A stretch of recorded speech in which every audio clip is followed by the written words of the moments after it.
Astro यांत्रिक channel पर आप लोगों का स्वागत है। आज हम पार्ट 7 की ओर बढ़ेंगे।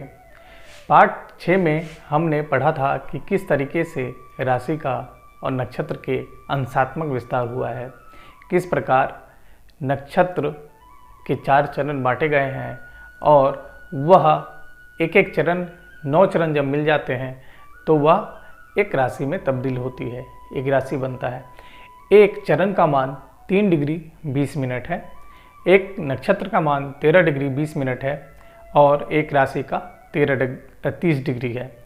तो हमने फिर से एक समझाने के लिए यहाँ पे एक पॉइंट दिया और इसको हमने 0 से 13 डिग्री में बांट दिया, जो कि एक नक्षत्र है। कोई भी नक्षत्र मान लेते हैं, अश्विनी मान लेते हैं, जो कि 0 से 13 डिग्री में है। उसी प्रकार 13 डिग्री 20 मिनट से लेके 26 डिग्री 40 मिनट तक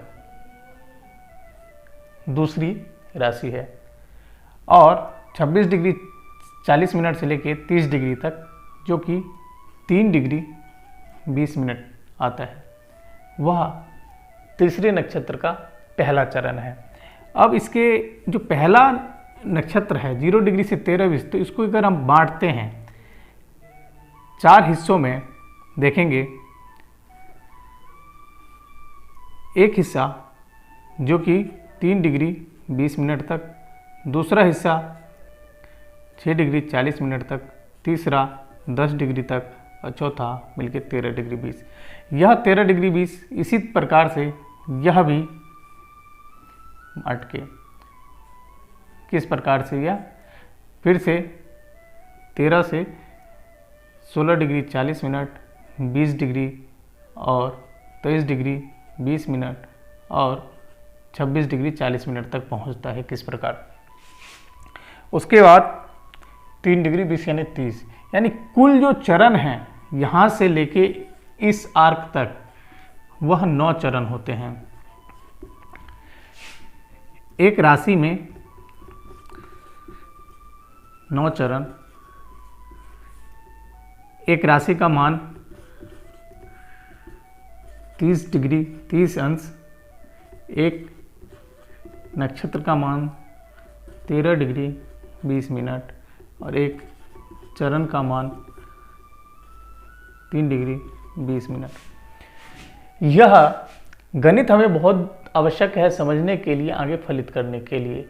तो अगर आपको गणित नहीं समझ आता है, बिल्कुल ही आपके दिमाग में नहीं जाता है, तो आप लोग यहीं पे छोड़ सकते हैं एस्ट्रोलॉजी, क्योंकि गणित के अलावा अगर गणित नहीं करेंगे, ये बिल्कुल सिंपल गणित है, सिंपल मैथमेटिक्स है। इस अगर ये चीज़ नहीं समझ आ रही, नहीं ग्रैप कर पा रहे, नहीं सीख पा रहे हैं, तो आप फलित करने में सफल नहीं हो पाएंगे। इसलिए इसको समझिए, कुछ नहीं है। एक चरण 3 डिग्री 20 मिनट का है। एक नक्षत्र में 4 चरण होते हैं, 9 एक नक्षत्र में 4 चरण, और जब 4 से मल्टीप्लाई करेंगे 3 डिग्री 20 मिनट को 4 से मल्टीप्लाई करेंगे तो कितना होगा, देखिए 4 तिये 12, 20 चौके 80 मिनट और 12 डिग्री 80 मिनट। ये हुए। 1 मिनट में 60 से ज़्यादा नहीं हो सकता है। अगर जितना भी है तो वो मिनट में बचेंगे और बाकी घंटे अंश में आ जाएगा। तो 12 यहाँ पे है तो 13 डिग्री 20 मिनट।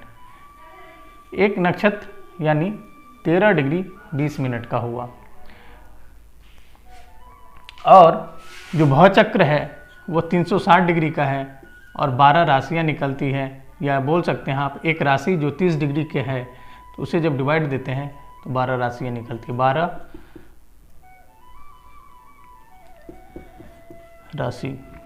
राशि नक्षत्रों का समूह है या तारों का समूह है। इसकी एक एक आकार बनती है, उसी प्रकार जिस प्रकार से नक्षत्रों का आकार बनता है। अब हमें राशियों का नाम हमें मालूम है, हमने बताया है कि 12 राशियां हैं, 12 राशियों के अलग अलग नाम हैं। अब उस नाम का जो नंबर है, संख्या, वह भी हमें याद करने की आवश्यकता पड़ती है, क्योंकि बार बार नाम लेके या कैलकुलेशन करके आप समझ नहीं पाएंगे। तो इसलिए वह हमें नंबर भी ज्ञात होना चाहिए। मैं फिर भी एक बार आपके सामने फिर से लिख देना चाहता हूँ, वह कौन सी 12 राशि हैं नंबर वाइज, इसको आप नोट कर लीजिए क्योंकि यह आगे काम आएगा।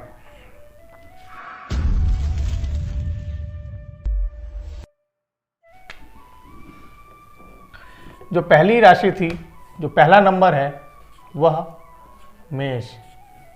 जो दूसरी है वह कौन सी है? वृषभ, बैल की आकृति की बनी थी। जो तीसरी राशि है कौन सी थी? मिथुन। जो चौथी राशि है वह कौन सी है? कर्क। जो पांचवी राशि है वह कौन सी है? सिंह।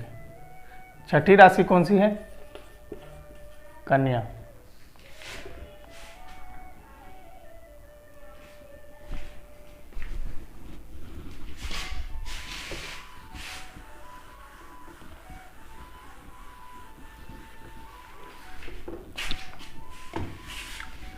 जो सातवीं राशि कौन सी है? तुला।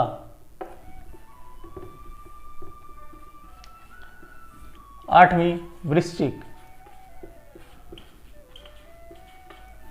नवमीं धनु। 10वां मकर। 11वां कुंभ। 12वां मीन। यह 12 राशियों के नाम संख्या वाइज हो गया, नंबर वाइज। पहला, दूसरा, तीसरा, चौथा, पांचवा, छठा, सातवां, आठवां, नौवां, 10वां, 11वां, 12वां। इन राशियों के नक्षत्रों के जैसे ही इनके स्वामी होते हैं। स्वामी कौन कौन से किसके स्वामी होते हैं यह भी याद करने की आवश्यकता है। जो मेष,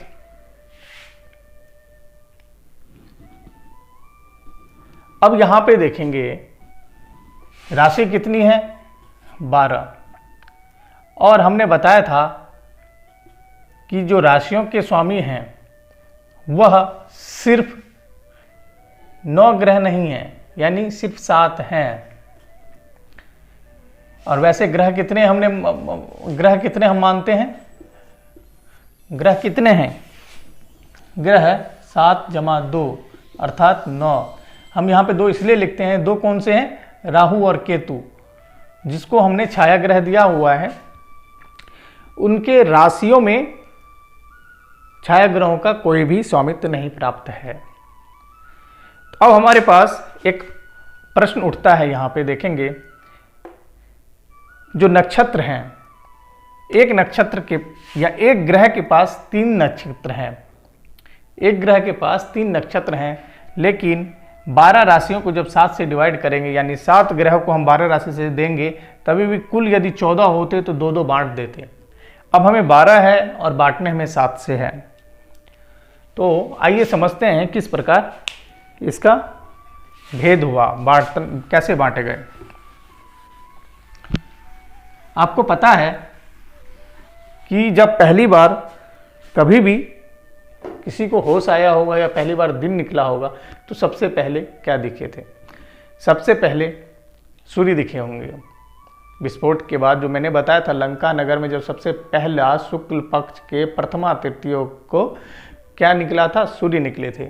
सूर्य के अपोजिट, सूर्य तो सबसे समीप के हैं तो इसलिए दिख गए। उसके बाद रात में सबसे नज़दीक क्या दिखते हैं? वह है चंद्रमा।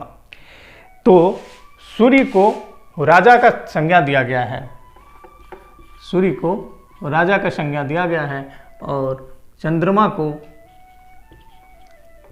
बताया था आपको, चंद्रमा को वैसे तो नक्षत्रों का अधिपति है, पुरुष है, लेकिन इसको सिर्फ संज्ञा दी गई है स्त्री की, क्योंकि यह सौम्य है। ग्रह की जो अपनी कैरेक्टरिस्टिक होती है उसमें चंद्रमा को सौम्य ग्रह माना गया है और सूर्य को क्रूर ग्रह माना गया है।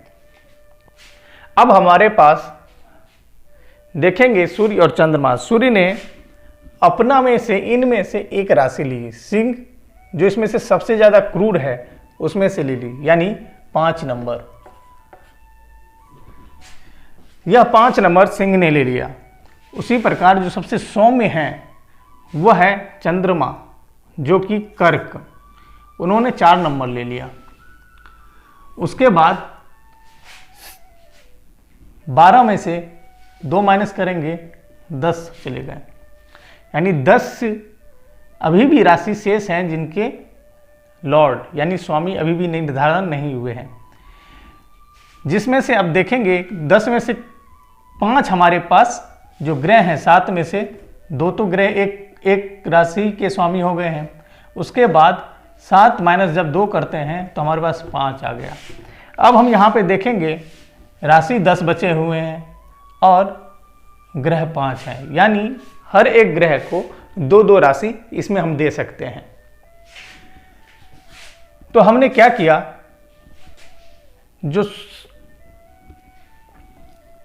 जो आपका विषम नंबर की संख्या थी उसको हमने सूर्य को दे दिया, और जो सम नंबर का संख्या था उसको चंद्रमा को दे दिया। अब विषम नंबर का संख्या अब देखेंगे कौन कौन है। टोटल 12 नंबर हैं। 12 का आधा करेंगे, 2 से डिवाइड करेंगे तो कितने बचते हैं? 6। एक कौन सी? एक विषम और एक सम संख्या। अब इस 12 में से 6 तो हमने इसमें विषम है और 6 सम है। तो विषम कौन कौन सी हैं देखेंगे? 1, 3, 5, 7, 9, 11। उसी प्रकार सम कौन कौन सी होगी? 2, 4, 6, 8, 10 और 12। अब जो विषम में से हमारे पास यहाँ पर 5 नंबर सिंह ने ले लिया और 4 नंबर यहाँ पे चंद्रमा ने ले लिया। अब इनको हर ग्रह को एक एक राशि का जो स्वामी है उनको निर्धारण मिला था, वो हो गए। अब देखते हैं जो अब किस किस का संज्ञा दिया। पहला मेष, जिनके स्वामी कौन है यहाँ पे? मंगल। यह सूर्य के लिए और चंद्रमा के लिए वृश्चिक, इनके भी स्वामी मंगल हैं। उसी प्रकार अब इनका हो गया। 3 नंबर बुध को मिला है। अब हमारे पास कौन कौन से ग्रह थे देखिए, सूर्य और चंद्रमा तो हो गए थे। उसके बाद हमारे पास कौन से बचे थे? मंगल, बुध, गुरु, शुक्र, शनि। मंगल के ये हो गए। और बुध के देखेंगे कौन कौन से हैं, तो एक कन्या, बुध इनके स्वामी हैं, और एक मिथुन। उसी प्रकार 7 नंबर। अब कौन से बचे बुध के बाद? गुरु। गुरु के 2 नंबर हैं, जो कि एक 9 नंबर और एक 12 नंबर। उसके बाद शुक्र आते हैं, जो कि 2 नंबर और 7 नंबर। अब शनि के लिए मकर और कुंभ बच गए। कर्क और सिंह के लिए बताया था, कर्क का खुद स्वयं चंद्रमा हो गए और सिंह के सूर्य हो गए। यह नंबर हैं 1, 2, 3, 4, 5। यह उनके राशि हैं और यह इनके स्वामी हैं। हमें जो बेसिक एस्ट्रोलॉजी है उसके लिए सबसे इम्पोर्टेंट है, होरा शास्त्र में जो 4 स्कंध है या 4 आपके स्तंभ हैं, 4 स्तंभ में नक्षत्र के बाद जो राशि आती है, राशि के स्वामी और ग्रह का तालमेल बिठाना बहुत ही आवश्यक है। अगर हम इसके बारे में नहीं समझ पाएंगे तो हम ज्योतिष कभी भी नहीं कर पाते, हम प्रेडिक्शन कभी नहीं सीख पाएंगे ना। तो इसलिए हमें याद करना, ये नंबर वाइज भी याद करना है और उनके स्वामी भी याद करना है। अब याद करने का सबसे आसान तरीका है, विषम में जो विषम है वो सूर्य के नज़दीक आ जाते हैं, यानी सूर्य को बांट दिया गया, और जो सम है वो चंद्रमा को बांट दिया गया। यह तो आपने देखा कि सूर्य और चंद्रमा के अलावा सभी ग्रहों के पास दो दो राशियां हैं। चाहे तो इसको नोट कर लीजिए, फिर हम आगे बढ़ते हैं।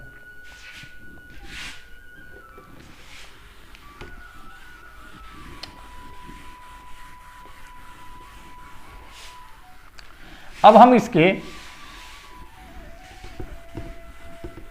प्रकृति पे चलते हैं, कैरेक्टरिस्टिक पे चलते हैं, नेचर पे चलते हैं कि ग्रहों का नेचर कैसा है। ग्रहों का नेचर हमें आवश्यकता क्यों है, यह हम जानते हैं। ग्रहों के नेचर जब हमें पता चलेगा तो उसके बाद हम प्रेडिक्शन या फलित कहने में बहुत आसानी होगी। हम बहुत ही आसानी तरीके से यह कह सकते हैं कि यह ग्रह किस नेचर का है, तो उससे जातक का प्रभाव भी वैसा ही होगा, या जातक का कैरेक्टरिस्टिक भी वैसा ही होगा। अगर हम सूर्य की बात करते हैं या चंद्रमा की बात करते हैं, तो सूर्य किस प्रकार का ग्रह है? अभी बताए थे सूर्य राजा है, तो यह पुरुष संज्ञक है।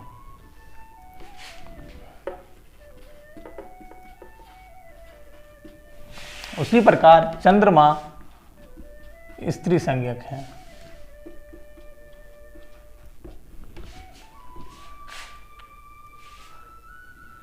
सूर्य पुरुष संज्ञक, चंद्रमा स्त्री संज्ञक, और वह पुरुष संज्ञक और कौन कौन से नंबर की राशि है? तो देखिए ये 5 नंबर था, उसके बाद कौन से थे? पहला नंबर, तीसरा नंबर, 5वां ये खुद ही स्वयं हो गए, 7वां नंबर, 9 नंबर, जो कि मैं यहाँ पे लिख रहा हूँ देखिए, और 11वां नंबर। यह कौन सी राशि थी? विषम। उसी प्रकार सम जो चंद्रमा में आते हैं वो कौन कौन से हैं? चंद्रमा के स्वयं थे 4, 2, 4, 6, 8, 10 और 12। यह चंद्रमा के अंडर आते हैं, यह स्त्री संज्ञक हैं। अब देखते हैं कि यहां पे सूर्य के नीचे भी जो पुरुष संज्ञक हैं उसमें भी दो एक एक ग्रह इसमें आएंगे, एक ग्रह इसमें आएंगे, चंद्रमा और सूर्य को छोड़ के, अर्थात 5 ग्रह इसमें पुरुष संज्ञक में आएंगे, 5 ग्रह चंद्रमा में आएंगे। तो पहला नंबर जो कि मेष है, मेष के स्वामी कौन है? मंगल, यानी पुरुष संज्ञक, यानी मेष पुरुष संज्ञक हो गए। वैसे मंगल यहां पे किसके स्वामी है? वृश्चिक के। मंगल, मैं बार बार लिख रहा हूं जिससे आपको याद हो जाए, इसलिए बार बार लिख रहा हूं। आपको आसानी भी होगा कि हम पढ़ाते ही आप सीख जाएंगे इसमें। उसके बाद मंगल के बाद देखते हैं 3 नंबर लिखा है जो कि बुध है इनके स्वामी। यह कौन सी राशि होगी? तीसरे नंबर की, मिथुन। और यहाँ पे 6 नंबर का भी स्वामी बुध बताया था, और जिसका राशि कौन है? कन्या। उसी प्रकार 7वीं है, यह है शुक्र है इनके स्वामी, और यहाँ पे तुला, यहाँ पे भी शुक्र है, द्वितीय राशि, और जो कि वृषभ है। नमा गुरु आते हैं, और यहाँ पे 12वें में गुरु आते हैं, बताया था अभी आपको। धनु, मीन, 11वीं कुंभ, जिनके स्वामी शनि है, अभी उल्टा लिख दिया, 10वां के भी शनि है, जिनके कारण स्वामी मकर हैं। यह हमने देखा, यहाँ पे देख रहे हैं कि जो विषम नंबर के जो राशि हैं, विषम राशि, वह पुरुष संज्ञक होते हैं।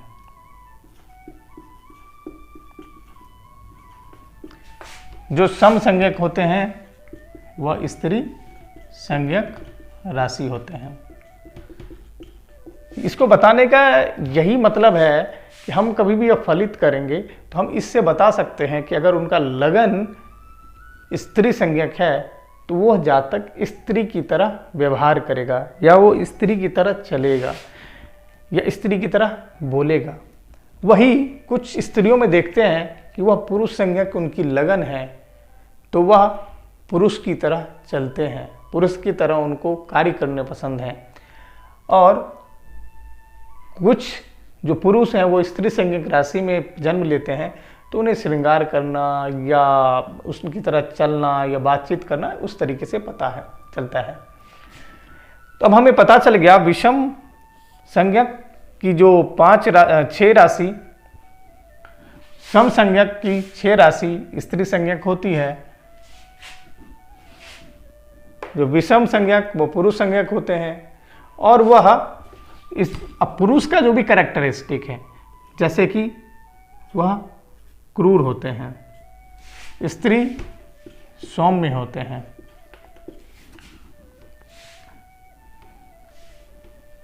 यह सौम्य होते हैं। अब देखेंगे क्रूर ग्रह कितने हो गए, वह भी 6 9 हो गए। कौन कौन से हो गए? पहला, तीसरा, 5वां, 7वां, 9वां, 11वां। यह क्रूर संज्ञक राशि हो गई। और सौम्य संज्ञक राशि कौन सी होगी? दूसरा, चौथा, छठा, 8वां, 10वां और 12वां। अब देखेंगे क्रूर में भी 6 आ गए, सौम्य में भी 6 आ गए। जो पुरुष संज्ञक राशि है वही क्रूर है, जो स्त्री संज्ञक राशि है वही सौम्य है। तो यह 2 कैरेक्टरिस्टिक राशियों का हमने सीखा। हमने यह भी सीखा कि जो कौन से राशि के कौन स्वामी हैं और किस किस राशि को कौन कौन से ग्रह अधीन में आते हैं या उनके स्वामी कौन हैं। तो हम अब धीरे धीरे फलित की ओर बढ़ रहे हैं। हम अब समझने लगेंगे कि कोई भी जातक किसी की कुंडली है वह नेचर क्या है, वो किस प्रकार का है। तो हम यह सब बहुत ही अच्छे ढंग से समझ गए हैं। तो समझने के बाद मैं फिर से एक बार कहूँगा कि ये जो संज्ञा है, कोई भी, चाहे नक्षत्र 27 थे जो कि 13 डिग्री 20 मिनट के एक नक्षत्र है, तो उसका भी नाम के साथ नंबर याद होना आवश्यक है। उसी प्रकार यह जरूरी है जो नंबर है, जैसे कि पहला मेष है, दूसरा वृषभ है। पहले मेष का स्वामी मंगल है, वृषभ का स्वामी शुक्र है, तृतीय मिथुन है, तृतीय के स्वामी बुध है, चतुर्थ चंद्रमा है स्वामी कर्क के, फिर पंचम सिंह राशि आती है, उनके स्वामी सूर्य है, अष्टम फिर से कन्या राशि है जिनके स्वामी आपके बुध हैं, फिर तुला राशि आती है 7वें नंबर जिनके स्वामी शुक्र हैं, और 8वीं राशि आती है वृश्चिक जिसके स्वामी मंगल हैं, मंगल 2 के स्वामी हैं। मेष और वृश्चिक के शुक्र 2 के स्वामी हैं, तुला और वृषभ के, मिथुन 2 के स्वामी हैं, एक मिथुन के और एक कन्या के। उसके बाद जो आपके गुरु आते हैं वो भी 2 के स्वामी हैं, एक हैं धनु के और मीन के, और शनि हैं वो भी हैं मकर और कुंभ के। इसी तरीके से यह हमने समझे और यह भी समझ लिया कि क्रूर ग्रह कौन से होते हैं, क्रूर संज्ञक की राशि कौन सी है, सौम्य संज्ञक राशि कौन सी है, और पुरुष संज्ञक राशि कौन सी है, स्त्री संज्ञक राशि कौन सी है। यह हमने इस पाठ में सीखा। आगे और भी इनका जो नेचर है, प्रकृति है, उसको समझेंगे। तब तक यदि कोई भी इस बीच आपको कोई भी समस्या हो इस चीज़ के बारे में, तो आप मेरे को किसी भी माध्यम से कभी भी आप संपर्क कर सकते हैं, मैं आपको समझा सकता हूं। इसलिए हमसे जुड़े रहें, चैनल को सब्सक्राइब कीजिए, और किसी भी जो भी ज्योतिष सीखने वाले जिज्ञासु हैं उनको भी यह लिंक शेयर कर सकते हैं। तब तक के लिए जय महामाया।